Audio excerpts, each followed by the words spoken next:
There are actresses like Shabana Azmi, today a member of parliament, who has used her celebrity status to fight for urban issues. It's what one makes of the possibility, really.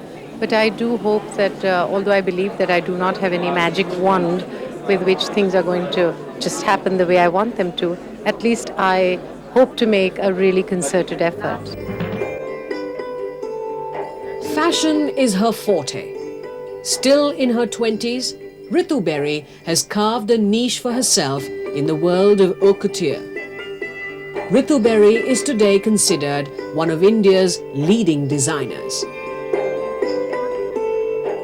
The only thing that I feel angry about sometimes is that when a woman goes out for a meeting, she's never taken as seriously as maybe a man would be, because they always believe that a woman has taken up whatever she has as a hobby. It's never as serious, and believe me, most women take their professions very seriously.